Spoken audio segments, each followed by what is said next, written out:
Okay, so now we are on to Section 5, Air Brakes. This section covers parts of an air brake system, dual air brake, inspecting air brake systems, and using air brakes. This section tells you about air brakes. If you want to drive a truck or bus with air brakes or pull a trailer with air brakes, you need to read this section. If you want to pull a trailer with air brakes, you also need to read Section 6, Combination Vehicles, which doesn't apply to you.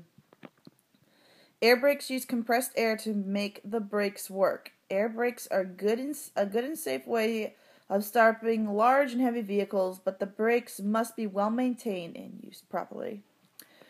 Air brakes are really 3 different braking systems: service brakes, parking brake, and emergency brake.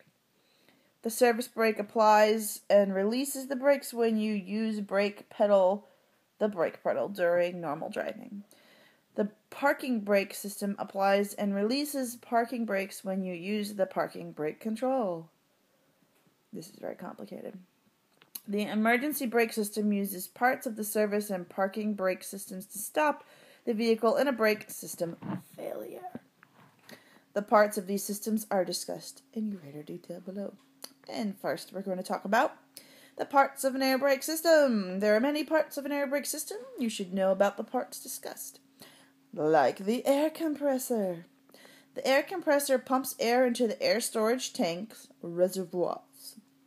The air compressor is connected to the engine through gears of a V-belt. The compressor may be air-cooled and may be cooled by the engine cooling system. It may have its own oil supply or be lubricated by engine oil. If the compressor has its own oil supply, check the oil level before driving. Air compressor governor. The governor controls the air compressor and will pump air into the air storage tanks. When the air tank pressure rises to the cutout level, around 125 pounds per square inch, or psi, the governor stops the compressor from pumping air. When the tank pressure falls to the cut-in pressure, around 100 psi, the governor allows the compressor to start pumping again. Air storage tanks. Air storage tanks are used to hold compressed air. The number and size of air tanks varies among vehicles. The tanks will hold enough air to allow the brakes to be used several times, even if the compressor stops working. Air tank drains. Compressed air usually has some water and some compressor oil in it, which is bad for the air brake system. For example, the water can freeze in cold weather. You don't got to worry about that. And cause brake failure. The water and oil tend to collect in the bottom of the air tank. Be sure that you drain the air tanks completely. Each air tank is equipped with a drain valve at the bottom. There are 2 types: manually operated by a quarter turn. By pulling a cable, you must drain the tanks yourself. And there is a picture right there.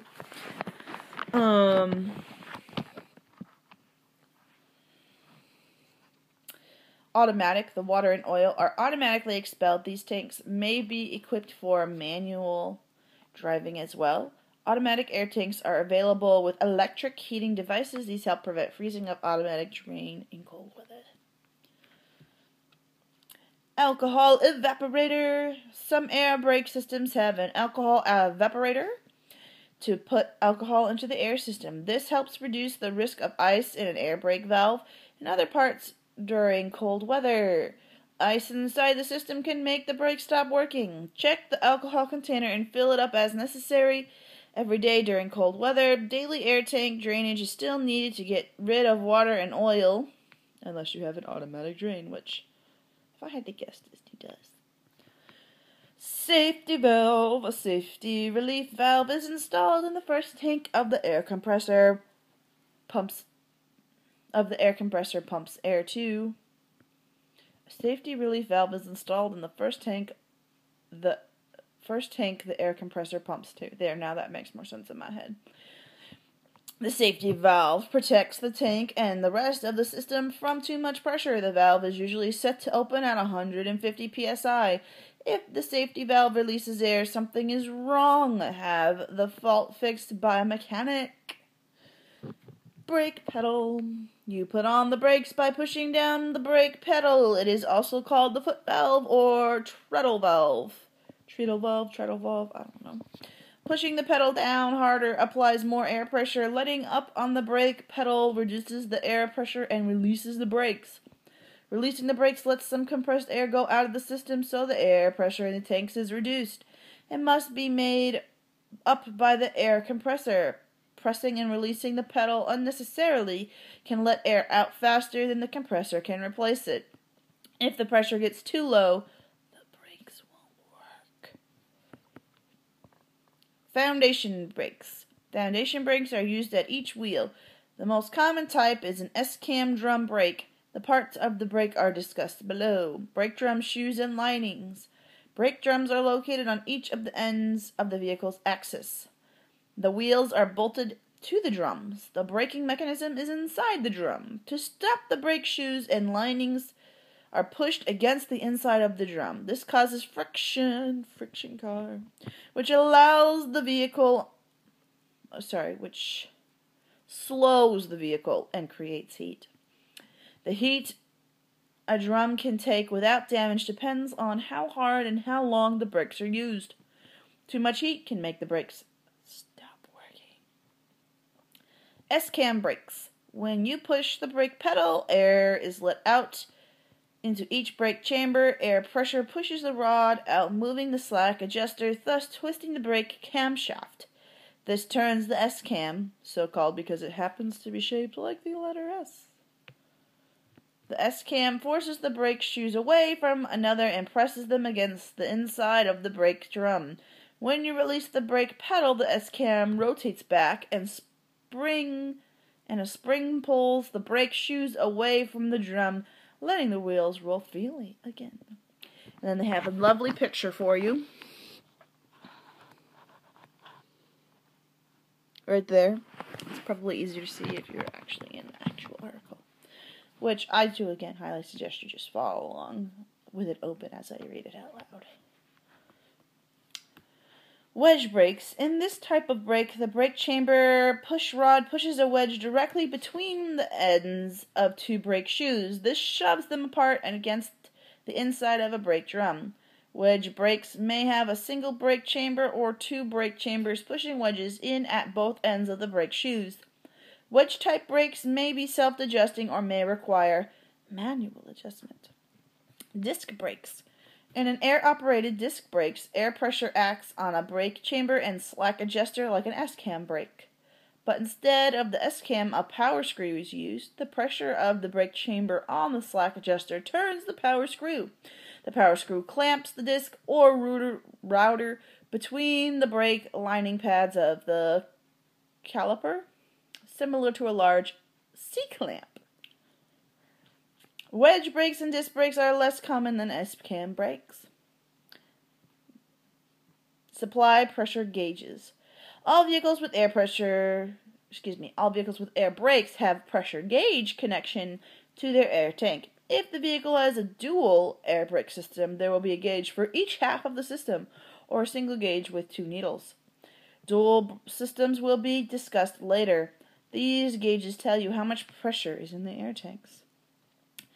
Application pressure gauge.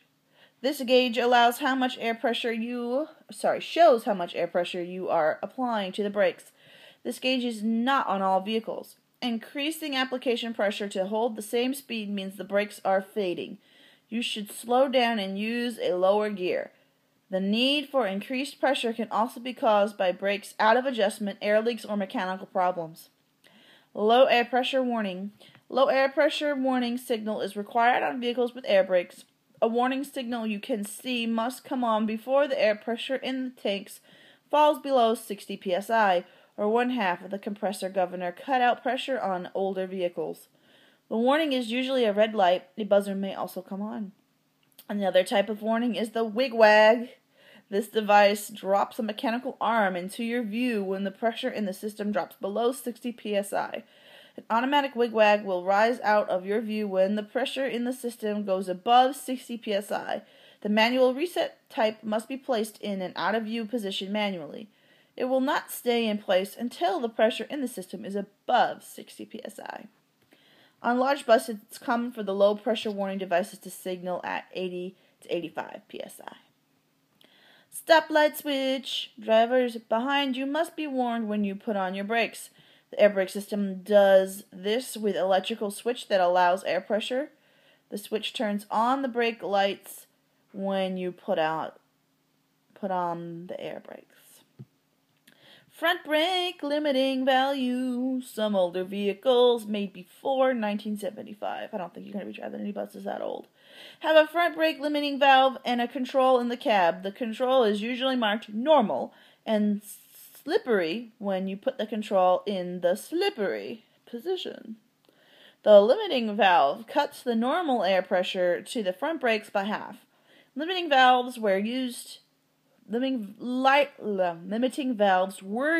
reduce the chance of the front wheels skidding on slippery surfaces. However, they actually reduce the stopping power of the vehicle.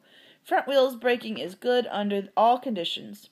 Tests have shown that wheel skids from braking are not likely even on ice. Make sure the control is in the normal position to have normal stopping power. Many vehicles have automatic front wheel limiting valves. They reduce the air to the front brakes, except when the brakes are put in on very hard 60 psi or more application pressure. These valves cannot be controlled by the driver. Spring brakes. All trucks, truck tractors, and buses must be equipped with emergency brakes and parking brakes. They must be held by a mechanical force because air pressure can eventually leak away. Spring brakes are usually used to meet these needs. When driving, powerful springs are held back by air pressure. If the air pressure is removed, the springs put on the brakes. A parking brake control in the cab allows the driver to let the air out of the spring brakes. This lets the springs pull the vehicles on. A leak in the air brake system, which causes all the air to be lost, will also cause the spring brakes to put on the brakes.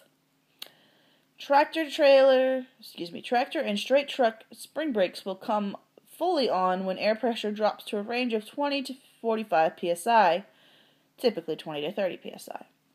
Do not wait for the brakes to become on automatically. When the low air pressure warning light and buzzer come on, bring the vehicle to a safe stop right away while you can still control the brakes. The braking power of spring brakes depends on the brakes being in adjustment. If the brakes are not adjusted properly, neither the regular brakes nor the emergency parking brakes will work right. So basically, if you run out of air for your air brakes, your bus is just going to stop. So don't wait for it to do that. The light comes on, take action. Parking brake controls. In newer vehicles with air brakes, you put on the parking brakes, usually a diamond-shaped yellow push-pull control knob. That's right, it's a diamond-shaped yellow push-pull control knob. You pull the knob out to push the parking brakes, parentheses, spring brakes, on and push it in to release them. On older vehicles, the parking brakes may be controlled by a lever. Use the parking brakes whenever you park. That's why they're called parking brakes. Caution, never push the brake pedal down when the spring brakes are on. If you do, the brakes could be damaged by the combined forces of the springs and the air pressure.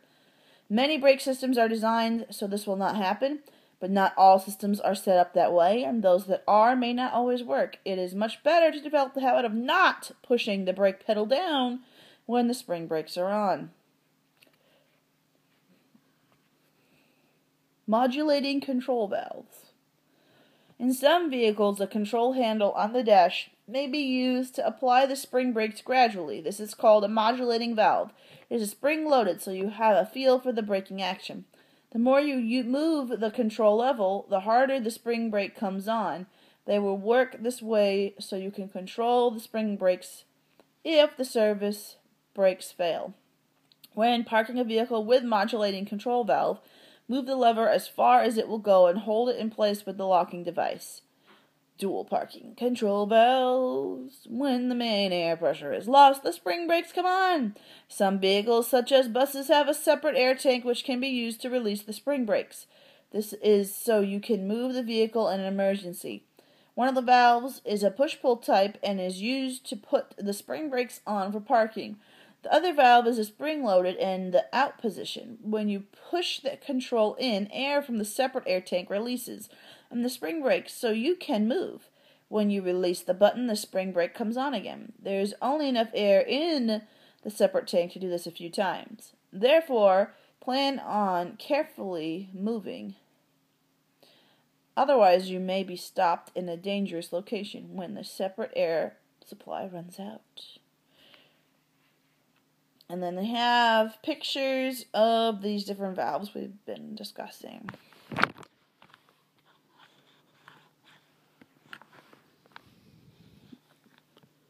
Right there. Okay.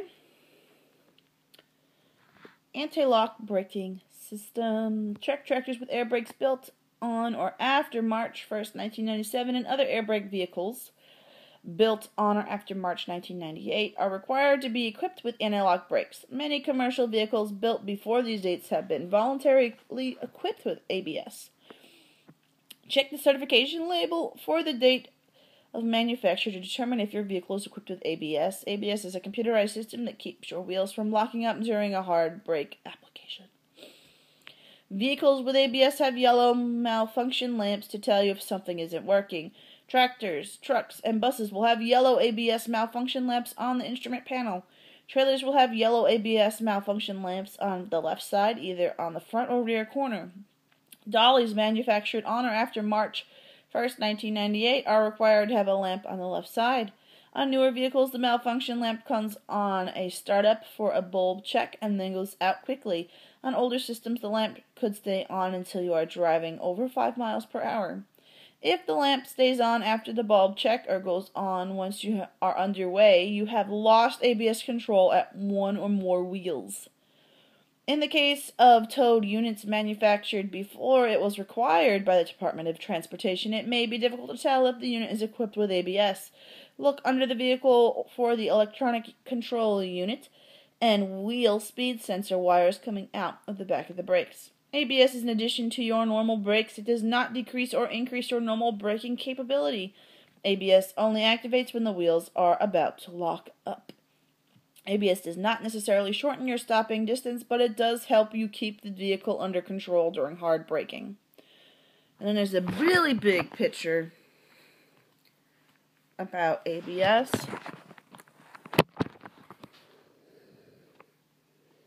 It's like half the screen. There's a lot of pictures in this section. I don't know if they're going to help you, though. Dual air brake. Most heavy-duty vehicles use dual air brake systems for safety. A dual air brake system has two separate air brake systems which use a single set of brake controls. Each system has its own air tanks, hoses, lines, etc. One system typically operates the regular brakes in the rear axle or axles. The other system operates the regular brakes in front axle and possibly one rear axle. Both systems supply air to the trailer if there is one. The first system is called the primary system. The other is called the secondary system. Before driving a vehicle with dual air system, allow time for the air compressor to build up a minimum of 100 psi pressure in both the primary and secondary systems, which the primary and secondary air pressure gauges or needles if the system has two needles in one gauge. Pay attention to the low air pressure warning light and the buzzer. The warning light and buzzer should shut off when the air pressure in both systems rises to the value set by the manufacturer. This value must be greater than 60. The warning light and buzzer should come on before the air pressure drops below 60 psi in either system. If this happens while driving, you should stop right away and safely park the vehicle. If one air system is very low on pressure, either the front or the rear brakes will not be operating fully. This means it will take you longer to stop. Bring the vehicle to a safe stop and have the air brake system fixed. Aren't air brakes exciting? Inspecting air brake systems. You should use basic 7-step instruction procedure described in Section 2 to inspect your vehicle. There are more things to inspect on a vehicle with air brakes than the one without them. These things are what we're about to hear. During Step 2 of the engine compartment checks, You can check the air compressor drive belt if it is belt driven. If the compressor is belt driven, check the condition and tightness of the belt. It should be in good condition. During the walk-around inspection, check the slack adjusters on S-cam brakes. Park on ground level and chock, C-H-O-C-K, the wheels to prevent the vehicle from moving. Release the parking brakes so you can move the slack adjusters. Use gloves and pull hard on each slack adjuster that you can reach. If a slack adjuster moves more than about 1 inch where the push rod attaches to it, it probably needs adjustment. Adjust it or have it adjusted. Vehicles with too much brake slack can be very hard to stop. Out of adjustment brakes are the most common problem found in roadside inspections. Be safe. Check the slack adjusters. All vehicles built since 1994 have automatic slack adjusters. Even though automatic slack adjusters adjust themselves during full brake applications, they still must be checked. All vehicles, automatic adjusters should not have to be manually adjusted except for when performing maintenance on brakes and during installation of the slack adjusters. In a vehicle equipped with automatic adjusters, when the pushrod stroke exceeds the legal brake adjustment limit, it is an indication that the mechanical problem exists in the adjuster itself, a problem with the related foundation brake components, or the adjuster was improperly installed. The manual adjustment of automatic adjuster is to bring a brake pushrod stroke with legal limits is generally masking a mechanical problem and is not fixing it. Further, routine adjustment of most automatic adjusters will likely result in premature wear of the adjuster itself. It is recommended that when brakes equipped with an automatic adjuster are found to be out of adjustment, the driver take the vehicle to a repair facility as soon as possible to have the problem corrected. The manual adjustment of automatic slack adjusters is dangerous because it can give the driver a false sense of security regarding the effectiveness of the braking system. Don't try to fix things yourself, Shannon. The manual adjustment of an automatic adjuster should not be used as a temporary measure to correct the adjustment in an emergency situation, as it is likely the brake will soon be back out of adjustment, since the procedure usually does not fix the underlying adjustment problem. Check brake drums or discs, linings, and hoses. There's no horses, just hoses. Brake drums or discs must not have cracks longer than 1/2 width of the friction area. Linings must not be loose or soaked with oil or grease. They must not be dangerously thin. Mechanical parts must be in place, not broken or missing. Check the air hoses connected to the air brake chambers to make sure they aren't cut or worn due to rubbing. Final air brake check! Woohoo! Do the following checks instead of the hydraulic brake system shown in Step 2, Step 7. Check brake system.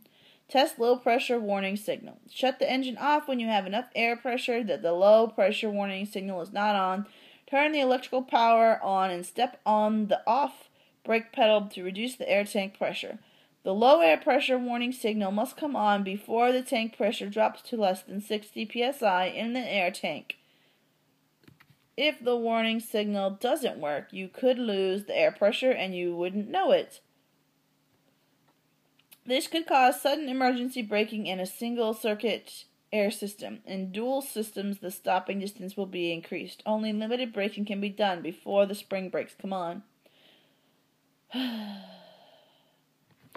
Here's the air pressure warning devices thing that you need to look at. Check that spring brakes come on automatically. Continue to fan on and off the air pressure, stepping on and off the brake pedal to reduce tank pressure. The tractor protection valve and parking brake should close, pop out, and a tractor-trailer combination vehicle and the parking brake valve should close, pop out on other combination single vehicle types when the air pressure falls to the manufacturer's specification, somewhere between 20 and 45 psi. This will cause the spring brakes to come on. Check rate for air pressure buildup. When the engine is at an operating RPM S. The pressure should build from 85 to 100 psi within 45 seconds in dual air systems. If the vehicle has larger than minimum air tanks, the buildup time can be longer and still be safe. Check the manufacturer's specifications. In single air systems, typical requirements are pressure buildup from 50 to 90 psi within 3 minutes with the engine at idle speed of 600 to 900 RPMs. If air pressure does not build up fast enough, your pressure may drop too low during driving, requiring an emergency stop. Don't drive until you get the problem fixed. Test air leakage rate with a fully charged air system, typically 125 psi. Turn off the engine, chalk your wheels if necessary. Release the tractor protection valve and parking brake, push in. Fully apply the foot brake and hold it for 1 minute. Check the air gauge to see if the air pressure drops more than 3 pounds in 1 minute for a single vehicle or 4 pounds in 1 minute for a combination vehicle. If the air pressure falls more than 3 psi in 1 minute for a single vehicle and more than 4 for a combination vehicle, the air loss rate is too much. Check for air leaks and fix before driving the vehicle, otherwise you could lose your brakes while driving, which would not be good. Air compressor governor cut in and cut out pressures. Pumping by the air pressure should not start at about 100 psi and stop at about 125 psi. Run the engine at fast idle. The air governor should cut out and the air compressor about the manufacturer's specified pressure. Where was I? The air pressure shown by your gauge will stop rising. With the engine idling, step on and off the brake to reduce the air tank pressure. The compressor should cut in at about the manufacturer's specified cut-in pressure. The pressure should begin to rise. If the air governor does not work as described above, it needs to be fixed. A governor that does not work properly may not keep enough air pressure for safe driving. Test parking brake. Stop the vehicle. Put the parking brake on and gently pull against it in a low gear to test that the parking brake will hold. Test service brakes. Wait for the normal air pressure. Release the parking brake. Move the vehicle forward slowly at about 5 miles per hour and apply the brakes firmly using the brake pedal. Note any vehicle pulling to one side, unusual fuel, or delayed stopping action.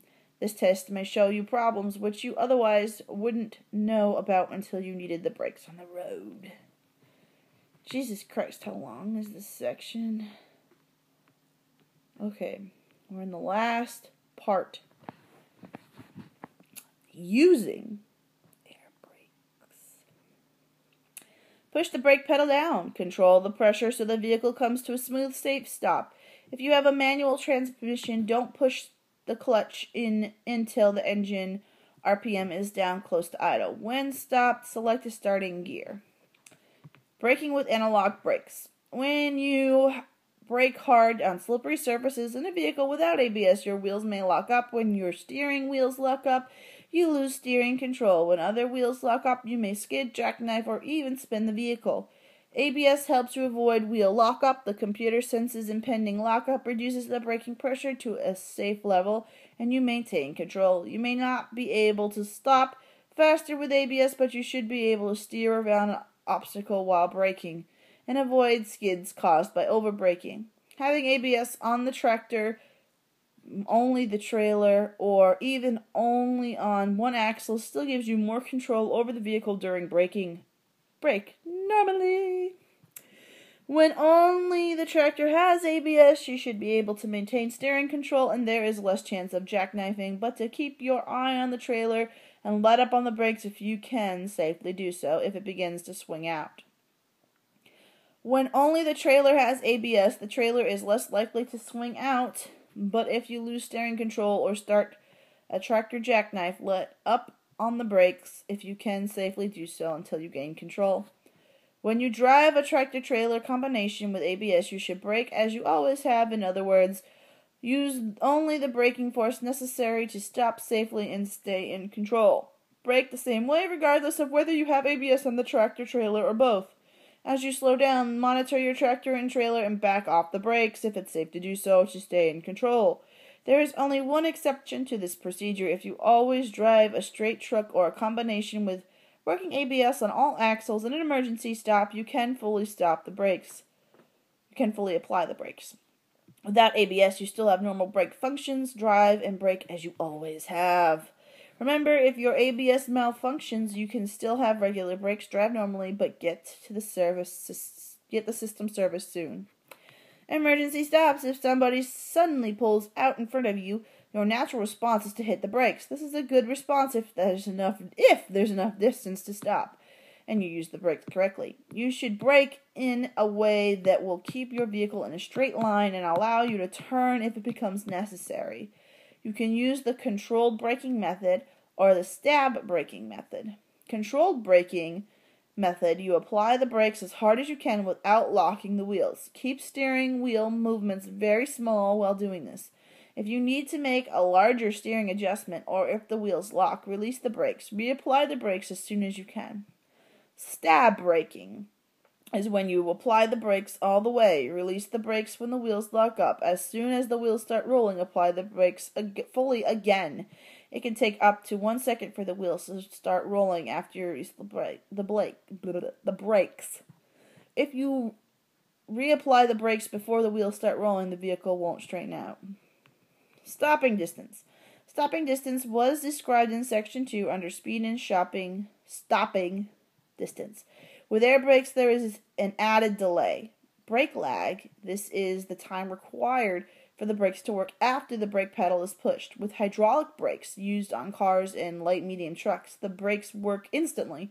However, with air brakes, it takes a little time, 1/2 second or more, for the air to flow through the lines to the brakes. Thus, the total stopping distance for vehicles with air brake systems is made up for 4 different factors: perception distance, reaction distance, brake lag distance, braking distance, and total stopping distance equals total stopping distance. The air brake lag distance at 55 miles per hour on dry pavement adds about 32 feet. So the 55 miles for an average driver under good traction brake conditions, the total stopping distance is over 450 feet. See the figure. It shows. That is probably the most useful figure because it actually shows like the different distances. I would definitely look at that one the most carefully. Brake fading or failure. Brakes are designed so brake shoes or pads rub against the brake drum or discs to slow the vehicle. Braking creates heat, but brakes are designed to take a lot of heat. However, brakes can fade or fail from excessive heat caused by using them too much or not relying on the engine braking effect. Excessive use of the service brakes results in overheating and leads to brake fade. Brake fade results from excessive heat causing chemical changes in the brake lining, which reduce friction and also cause expansion of the brake drums. Also, the overhead drums expand. The brake shoes and linings have to move further to contract the drums, and the force of this contact is reduced. Continued overuse may increase the brake fade until the vehicle cannot be slowed down or stopped. Brake fade is also affected by adjustment. To safely control a vehicle, every brake must do its share of the work. Brakes out of adjustment will stop doing their share before those that are in adjustment. The other brakes can then overheat and fade, and there will not be enough braking available to control the vehicles. Brakes can get out of adjustment quickly, especially when they are hot. Therefore, check brake equipment often. We're so close to the end now. Proper braking technique. Remember, the use of brakes on a long and or steep downgrade is the only supplement to braking effect of the engine. Once the vehicle is in the proper low gear, the following is the proper braking technique. Apply the brakes just hard enough to feel a definite slowdown. When your speed has been reduced to approximately 5 miles per hour below your safe speed, release the brakes. This application should last for about 3 seconds. When your speed has decreased to your safe speed, repeat steps 1 and 2. For example, if your safe speed is 40 miles per hour, You would not apply the brakes until your speed reaches 40 miles per hour. You now apply the brakes hard enough to gradually reduce your speed to 35 and then release the brakes. Repeat this as often as necessary until you have reached the end of the downgrade. Low air pressure. If the air pressure warning comes on, stop and safely park your vehicle as soon as possible. There might be an air leak in the system. Controlled braking is possible only when enough air remains in the air tanks. The spring brakes will come on when the air pressure drops into a range of 20 to 45 psi. A heavily loaded vehicle will take a long distance to stop because the spring brakes do not work on all the axles. Lightly loaded vehicles or vehicles on slippery roads may skid out of control when the spring brakes come on. It is much safer to stop while there is enough air in the tanks to use the foot brakes. Awesome. This is the last section, or last mini section of section 5. Anytime you park, use the parking brakes except as noted below. Pull the parking brake control knob out to apply the parking brakes. Push it in to release. The control will be a yellow diamond-shaped knob labeled parking brakes. On newer vehicles and on older vehicles, it may be round blue knob or some other shape, including a lever that swings from side to side or up and down. Don't use the parking brakes if the brakes are very hot from just having come down a steep grade, or if the brakes are wet in freezing temperatures. If they are used while they are very hot, they can be damaged by the heat. If they are used in freezing temperatures, when the brakes are wet, they can freeze and the vehicle may not be able to move. Use the wheel clocks on the level surface to hold the vehicle. Let the hot brakes cool before using the parking brakes. If the brakes are wet, use the brakes lightly while driving in a low gear to heat and dry them. If your vehicle does not have automatic air tank drains, drain your air tanks at the end of each working day to remove moisture and oil, otherwise the brakes could fail. Never leave your vehicle unattended without applying the parking brakes or chalking the wheels. Your vehicle might roll away and cause injury and damage. That could be bad. Oh. And then there's a test your knowledge thing, and then it goes on to section 6, which I am not covering. Jesus Christ, that one was much longer than the other one. There's a lot of stuff that I read out loud that I have no idea what it meant. A lot more technical things in there.